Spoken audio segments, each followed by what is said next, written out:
Hello guys, welcome to my YouTube channel Murali classes. आज की इस वीडियो में मैं आपका जो मैथ्स का मॉडल पेपर था जो अपन कंटिन्यू कर रहे थे तो उसको आगे बढ़ाते हैं और खंड स करते हैं। ठीक है, खंड अ और खंड ब मैंने आपको ख़त्म करा दिया था और आई होप आपको बहुत अच्छे से समझ में आया होगा। ठीक है, चलिए नेक्स्ट क्वेश्चन है इसका, क्वेश्चन 17। अब एपी इसमें गिवन है तो क्या है, एपी 17, 15, 13 डैश के कितने पद लिए जाएँ कि ताकि उनका योग क्या हो जाए 81। तो अब इसमें अपन को दिया हुआ क्या है, पहला तो एपी दी हुई है तो एपी से क्या निकाल सकते हैं, प्रथम पद और सार बनता है। तो प्रथम पद को क्या बोलते हैं, ए। ठीक है, तो ए क्या होगा इसका 17। डी कैसे निकालते हैं, A2 माइनस A1, मतलब दूसरे पद में से पहला पद माइनस करा के, तो 15 में से 17 माइनस करेंगे तो आंसर क्या आएगा -2।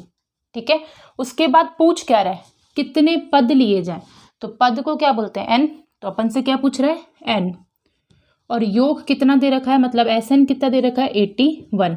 तो जिसका आंसर दे रखा है सूत्र भी उसी का लगाएंगे तो Sn का सूत्र लगेगा। ठीक है, तो Sn बराबर n/2 2a प्लस n-1 और d। ठीक है, अब Sn का आंसर कितना दे रखा है 81, तो सेम n/2 2 मल्टीप्लाई a मतलब प्रथम पद कितना लिखा था 17 प्लस n-1 सेम, d क्या होगा -2। ठीक है, अब ये भाग में तो कहाँ जाएगा, गुणा में, और सेम n और 17 दूनी 34 -2n हो जाएगा, माइनस माइनस प्लस ये, तो माइनस का 2 मैंने क्या कराया, इन दोनों से गुणा कराया। ठीक है, अब इसको इससे गुणा कराएंगे तो 168 इक्वल एन अभी भी बाहर छोड़ दो, अब इसमें से ये इस डिजिट को प्लस कराओगे तो आंसर क्या आएगा 36 -2n। ठीक है, 168 को अभी भी छोड़ो, इसको इससे गुणा कराओगे क्या आएगा 36n -2n स्क्वायर। अब अपन को पता है कि स्क्वायर वाली जो भी संख्या होती है उसको माइनस में नहीं लिया जाता, तो सबको मैं इधर कर देती हूँ, ये तो इधर ही रहेगा, इसको इधर करूँगी तो ये प्लस का हो जाएगा, इसको इधर लेके आऊँगी तो ये माइनस का हो जाएगा, और ये तो है इधर तो प्लस का ही रहेगा। ठीक है, बराबर 0। अब इसको छोटा करने के लिए मैं यहाँ पे 2 जो है वो कॉमन ले सकती हूँ, तो 2 मैंने कॉमन लिया, अंदर क्या बचा n² माइनस 18n प्लस 18 ही बचेगा, और इसको इससे करेंगे तो 81। ठीक है, तो अब आपका जो समीकरण बना वो क्या बना, n² माइनस 18n प्लस 81 बराबर 0। ठीक है, अब ये 2 कहाँ गया, तो ये 2 गुणा में है, इधर जाके अगर भाग में जाएगा तो वैसे ही 0/2 करोगे तो आंसर क्या आएगा 0। ठीक है, अब यहाँ पे क्या करना है, यहाँ पे मुझे इसके मूल ज्ञात करने, तो अब कैसे करेंगे, ये प्लस है तो प्लस का साइन देखना है, तो प्लस का साइन देखने पर ऐसी 2 संख्याओं को प्लस कराना है कि बीच वाली संख्या मिल जाए और उसी 2 संख्याओं को गुणा कराने पर पहली और आखिरी मिले। तो अब इसका मतलब प्लस कराने पर बीच वाली संख्या मतलब 18, तो प्लस कराने पर मुझे 18 मिलना चाहिए, गुणा कराने पर पहली और लास्ट, तो यहाँ क्या है 81 और यहाँ कुछ नहीं है तो 81 ही लिखो। ठीक है, तो ऐसी कौन सी 2 संख्या है, 9 प्लस 9 क्या होता है 18, 9 × 9 करो तो क्या आएगा 81। ठीक है, तो संख्या अपन को मिल चुकी है। अब करते हैं आगे, n² minus 9n plus 9n plus 81 बराबर 0। ठीक है, अब n² सेम, बाहर माइनस होता है तो अंदर का साइन मैंने आपको पहले भी समझाया कि उल्टा हो जाता है, तो ये प्लस का था तो माइनस का हो जाएगा, ये प्लस का है तो माइनस प्लस 81 बराबर 0। अब अपन को क्या करना है, इन दोनों का कॉमन और इन दोनों का कॉमन। अब इन दोनों में से कॉमन क्या निकलेगा n, तो यहाँ करते हैं इसको, n बार लिखूंगी तो अंदर क्या बचेगा n-9। ठीक है, अब यहाँ से 9 कॉमन लेती हूँ लेकिन माइनस का 9, तो अंदर क्या बचेगा n-9। ठीक है, अब आप बोलोगे यहाँ पे तो प्लस था लेकिन मैंने क्या लिखा है माइनस, क्यों, क्योंकि बाहर मैंने कॉमन क्या लिया माइनस, तो अभी भी बताया था ब्रैकेट के बाहर अगर माइनस होता है तो अंदर के साइन सारे उल्टे हो जाते हैं, बराबर में 0। तो एक इसका n-9 और एक इन दोनों में से n-9, तो n-9 करोगे तो बराबर में 0, तो n बराबर में 9, तो यानी कि कितने पद होंगे 9 पद, तो पदों की संख्या कितनी हुई 9। ठीक है, अच्छे से समझ में आया। अब इस जगह Sn की जगह मतलब योग जो इसने बोला है ना तो योग की जगह ये ए एन भी दे सकता था, ठीक है, तो अपन ए एन वाला सूत्र लगा देंगे, ठीक है। क्वेश्चन बहुत ही इजी था, इससे अच्छा कोई क्वेश्चन 3 नंबर में, तो आपको ये बस इतना सा ध्यान रखना, उसके बाद तो क्वेश्चन अपने आप हो जाएगा, ठीक है। चलिए नेक्स्ट क्वेश्चन पे बढ़ते हैं। क्वेश्चन नंबर 18 है, सिद्ध कीजिए कि बिंदु 2 -2 और 1 5 और 2 एक समकोण त्रिभुज के शीर्ष हैं। अब अपन को क्या बताना है कि ये तीनों जो शीर्ष दे रखे हैं वो किसके हैं, समकोण त्रिभुज के। तो सबसे पहले ये पता होना चाहिए कि समकोण त्रिभुज के शीर्ष बोले किसको जाएंगे। तो अब अपन को बिल्कुल पता है कि समकोण त्रिभुज में क्या होता है, कर्ण स्क्वायर बराबर आधार स्क्वायर प्लस लंब स्क्वायर, यही होता है, ठीक है। तो अगर इस तरीके से अगर ये बन जाता है तो अपन बोल देंगे कि ये क्या है, समकोण त्रिभुज के शीर्ष हैं, ठीक है। अब कैसे करेंगे, सबसे पहले एक त्रिभुज बनाते हैं, इसको नाम दे देते हैं ए बी और सी, ठीक है। ए बी सी इसको नाम दिया। अब क्या करना है, अब इसने ये बोला है कि ये समकोण त्रिभुज के शीर्ष हैं, सॉरी समकोण त्रिभुज है तो मैंने गलत बना दिया, ऐसे बनाना था ना, समकोण है ना,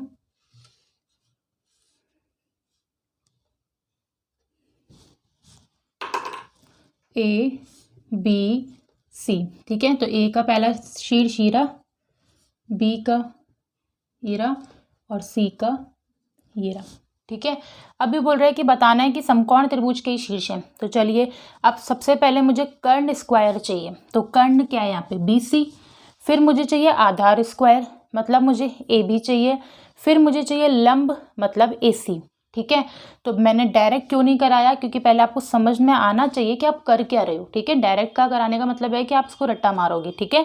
तो सबसे पहले मुझे कर्ण आधार और लंब निकालना है। तो वो अगर दो दो शीर्ष दे रखे होते हैं तब क्या लगाते हैं अपन, कौन सा सूत्र लगाते हैं, x2 - x1 का whole square plus y2 - y1 का होल स्क्वायर, याद आया, ठीक है।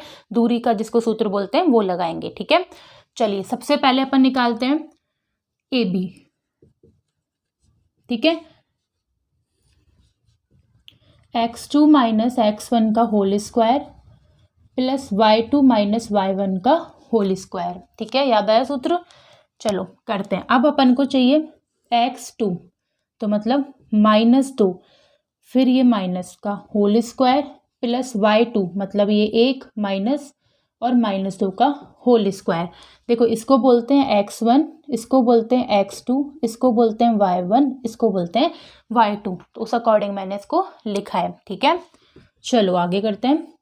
माइनस माइनस क्या होता है, प्लस, तो माइनस का 4 whole square plus minus minus क्या होता है, प्लस, तो 1 और 2 3, ठीक है। तो 4 -4 का स्क्वायर क्या होगा, 16 प्लस 3 तिया 9, तो आएगा √25 यानी कि 5, ठीक है। मैं देख लो बिल्कुल एक एक स्टेप से करा रही हूँ कि बोर्ड में आपके कहीं पर भी नंबर नहीं कटने चाहिए, ठीक है। चलिए अब ए बी हो चुका है, अब करते हैं बी सी। अब बी सी में मुझे क्या करना है, वही सेम, तो बी और सी में अब ये क्या हो जाएगा, ये x1 ये y1 और ये क्या हो जाएगा x2 y2। जो पहले होता है वो 1, जो बाद में होता है वो 2। तो अब x2 चाहिए मुझे, तो x2 का है 5, तो 5 - 2 और माइनस माइनस क्या होता है, प्लस का होल स्क्वायर प्लस वापस से मुझे क्या चाहिए y2, तो y2 क्या है 2, तो 2 - 1 का होल स्क्वायर, ठीक है।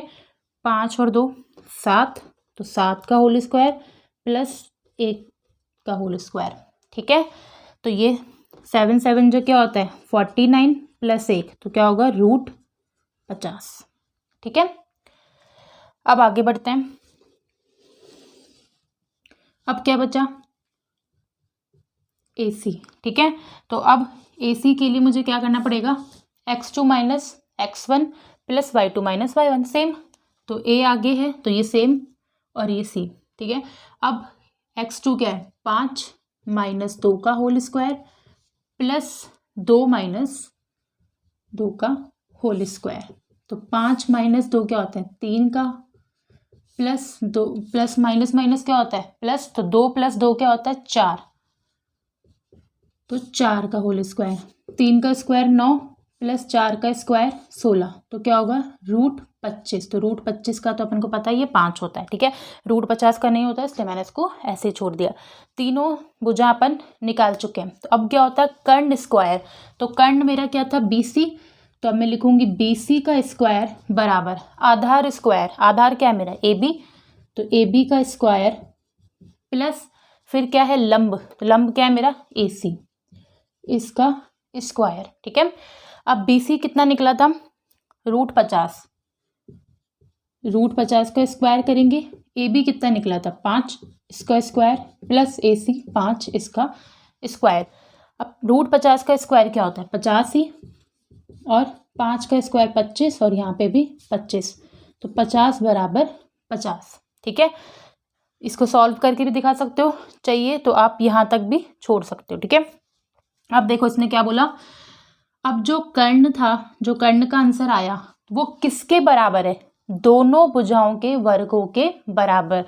तो अपन लिखेंगे अतः यह समकोण त्रिभुज है, ठीक है।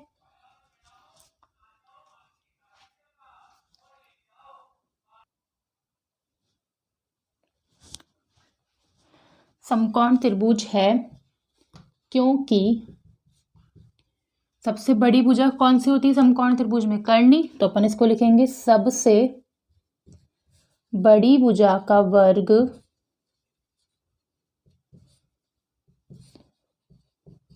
अन्य दो छोटी भुजाओं के वर्ग के योग के बराबर है, ठीक है। पूरा अपन को इसको बताना भी है कि क्यों है, ठीक है।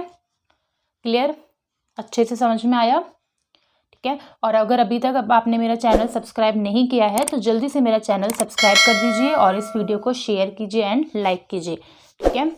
चलिए आगे बढ़ते हैं नेक्स्ट क्वेश्चन पे। चलिए नेक्स्ट क्वेश्चन करते हैं। निम्नलिखित वर्गीकृत आंकड़ों का कल्पित माध्य द्वारा माध्य ज्ञात करना है। तो अब इसने क्या बोला, कल्पित माध्य विधि से अपन को क्या ज्ञात करना है, माध्य ज्ञात करना है, ठीक है। अगर वैसे बोलता कि माध्य ज्ञात करो तो कोई सी भी विधि लगा दो तो प्रॉब्लम नहीं थी, ठीक है। अब इसने क्या बोला कल्पित माध्य से ही करना है, तो आपको वही विधि लगानी है। अगर वो नहीं लगाई आंसर चाहे सही भी आएगा तो भी गलत ही होगा वो, ठीक है। तो आपको कल्पित माध्य से करना है। तो सबसे पहले कल्पित माध्य का सूत्र क्या होता है वो लिखते हैं, ठीक है। तो x बार बराबर a plus sigma fi di upon में सिग्मा fi, यही होता है, ठीक है। तो अब यहाँ पे इसको ध्यान में रख के अपन पहले अपनी टेबल बनाते हैं। तो सबसे पहले क्या आता है वर्ग, तो वर्ग कितने 11 से 13, 13 से 15, 15 से 17, फिर 17 से 19, 19 से 21, 21 से 23, 23 से 25, यही वर्ग है, ठीक है। अब बारंबारता जिसको f बोलते हैं, ठीक है, वो लिखेंगे। तो ये कितना है 7, 6, 9, 13, 20, 5, 4, ठीक है। अब इसका लगाएंगे टोटल। तो देखो 7 और 6 13 होते हैं, 13 और 9 कितने होते हैं 22, 22 और 20 44, 44 और 4 कितने होते हैं 48, 48, 48 और 5 53, 53 और 13 कितने होंगे 60 समथिंग। वापस करते हैं एक बार, देखते हैं 5 4 9, 9 और 3 12, 12 और 7 64। टोटल fi कितनी आ रही है 64 आ रही है, ठीक है। चलो अब fi आ गई 64, उसके बाद अपन को क्या निकालना है xi, क्या निकालना है xi, ठीक है। तो xi का मतलब अब xi कैसे निकालते हैं, ठीक है।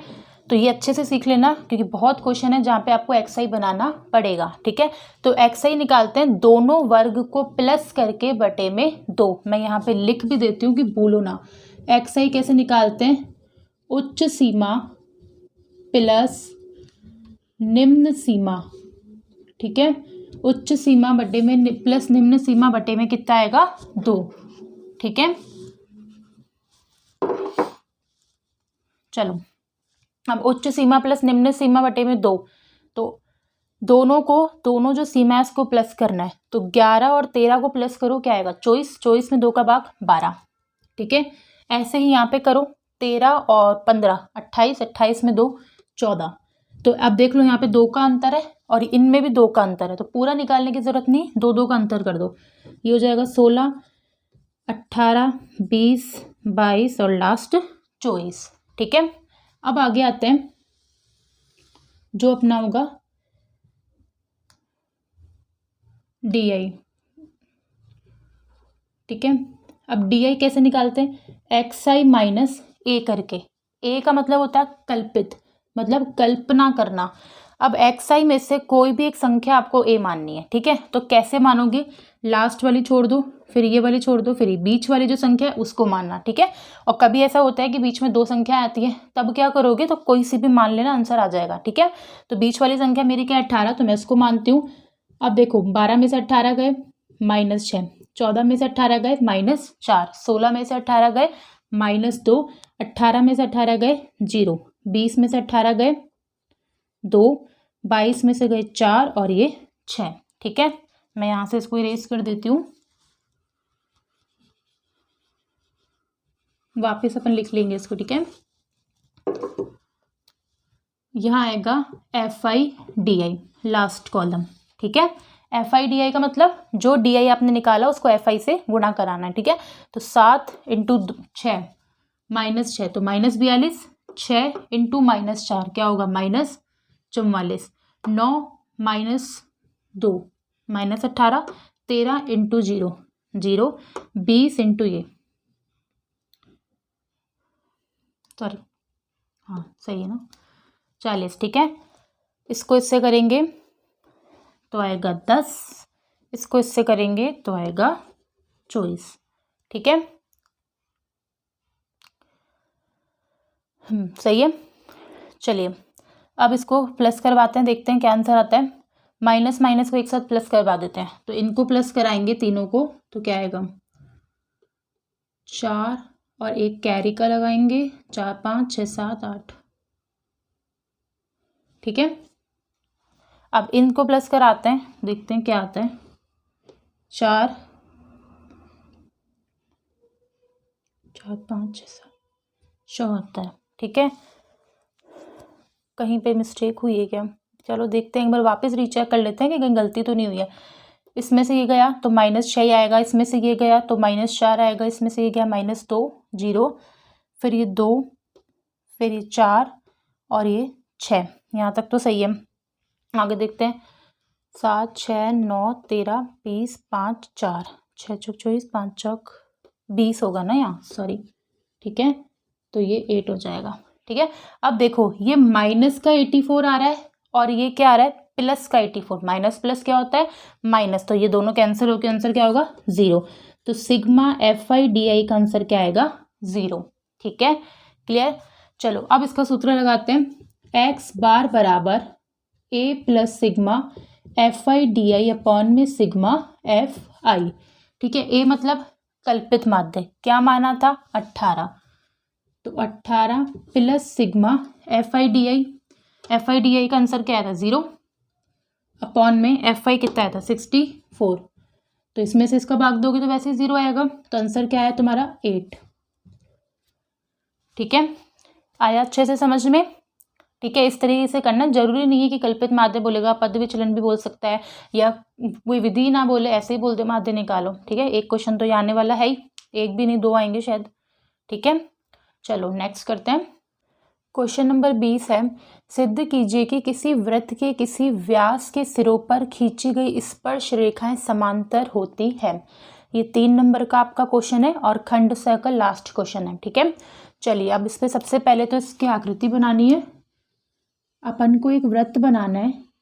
ठीक है, वृत्त पर इसने क्या बोला कि सिद्ध कीजिए कि किसी वृत्त के किसी व्यास, तो व्यास क्या होता है ये, और व्यास के सिरों पर स्पर्श रेखा है, मतलब ऐसे बनेगा। ठीक है, तो इसने कहा था कि व्यास के सिरों पर स्पर्श रेखा, खींची गई स्पर्श रेखाएं क्या होती है समानांतर, ये सिद्ध करना है। ठीक है, अब इसको नाम दे देते हैं, केंद्र बिंदु O ये ए, ये बी, ये आर, एस, पी और क्यू। ठीक है, चलो करते हैं। अब सबसे पहले क्या लिखते हैं, दिया है। ठीक है, अब दिया है में क्या आएगा,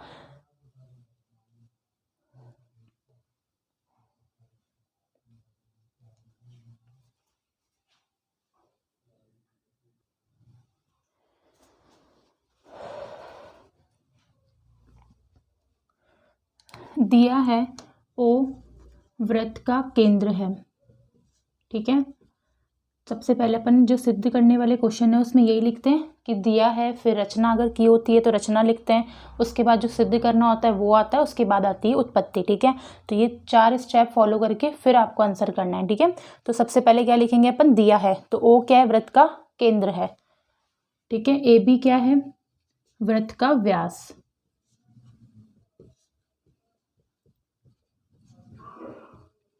ठीक है, अब उसके बाद अपन ने ये जो स्पर्श रेखाएं खींची है तो ये रचना में जाएंगी, तो रचना में क्या लिखेंगे, आर एस तथा पी क्यू, आर एस तथा पी क्यू वृत्त के व्यास ए बी के सिरों से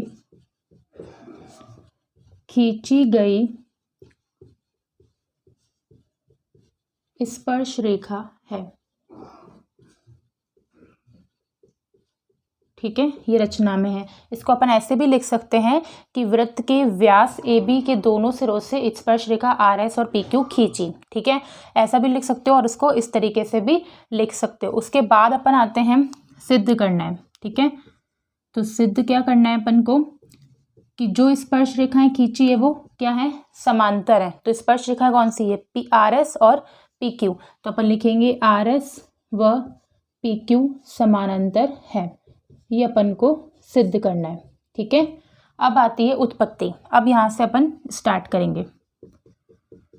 अब इसमें क्या लिखेंगे, उत्पत्ति में सबसे पहले अपन को जो काम करना है वो क्या है, दिया है, ये सब अपन ने लिख दिया। अब सबसे पहली चीज़ क्या है कि अपन को देखना है कि इसको समांतर बताने के लिए क्या किया जाए। तो समांतर बताने के लिए इसको बराबर बताना होगा। ठीक है, तो अपन लेते हैं पहले एक स्पर्श रेखा। तो ठीक है, आर एस स्पर्श रेखा बिंदु ए पर, ठीक है, आर एस स्पर्श रेखा बिंदु ए पर स्थित है। ठीक है, तथा ओ ए त्रिज्या है, ठीक है, अपन ने क्या लिखा, आर एस स्पर्श रेखा बिंदु ए पर स्थित है। ए पर स्थित है भी लिख सकते हैं, ए के सिरे से होते हुए जा रही है, ऐसे भी लिख सकते हैं। तथा ओ ए क्या है, इसमें त्रिज्या है। ठीक है, तो अपन इसको बोल सकते हैं कि ये इस पे लंबवत है। क्या, ओ ए लंबवत है किस पे, आर एस पर। ठीक है, दूसरा, अब अगर लंबवत होता है तो लंबवत का मतलब क्या होता है, 90 डिग्री का कोण बना रहा है। ठीक है, तो अपन इसको लिख सकते हैं ओ ए आर, कोण ओ ए आर बराबर 90 डिग्री, और कोण ओ ए एस, कोण ओ ए एस ये भी क्या है, 90 डिग्री। ठीक है, अब आगे आते हैं पी क्यू वाली स्पर्श रेखा। तो पी क्यू स्पर्श रेखा बिंदु, अब इसमें बिंदु कौन सा है, बी पर स्थित है, तथा ओ बी त्रिज्या है। ठीक है, तो ये लंबवत होगी, सेम उसी की तरह ओ बी लंबवत है पी क्यू, तो ओ बी लंबवत है पी क्यू, तो ये भी क्या होगा, 90 डिग्री का कोण बनाएगा। तो कैसे बनाएंगे अपन, ओ बी पी बराबर 90 डिग्री और ओ बी क्यू बराबर 90 डिग्री। ठीक है, क्लियर यहाँ तक। चलिए अब आगे करते हैं। अब अपन को पता है कि एकांतर कोण क्या होते हैं, बराबर। तो एकांतर कोण का मतलब क्या होता है, जेड बनाना। ठीक है, तो यहाँ देखो इस साइड से होते हुए जेड बन रहा है, मतलब ये वाला कोण जो है वो इस वाले कोण के क्या होगा, बराबर। तो अपन क्या लिखेंगे, कोण ओ A R O A R बराबर किसके है, ओ बी क्यू के, ओ बी क्यू के। क्यों, एकांतर कोण, एकांतर अंतः कोण।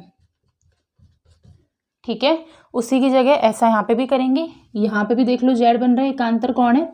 तो दूसरा कौन सा है, ओ ए एस बराबर किसके बचा, ओ बी पी के। ये भी क्या है, एकांतर अंतः कोण।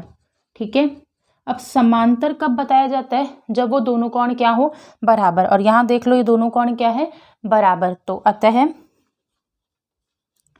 एकांतर अंतः कोण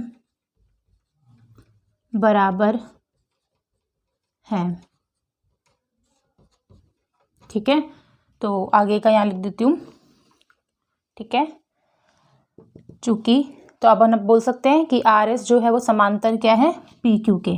आर एस या यहाँ लिख दो, अतः आर एस समांतर है पी क्यू के। ठीक है, और यहाँ बना देना। ठीक है, क्लियर। यही अपन को सिद्ध भी करना था, सिंपल था बहुत। ठीक है, अब आपका यहाँ पे खंड स खत्म हुआ। ठीक है, अब अगले वीडियो में अपन मिलेंगे खंड द के साथ। Thank you.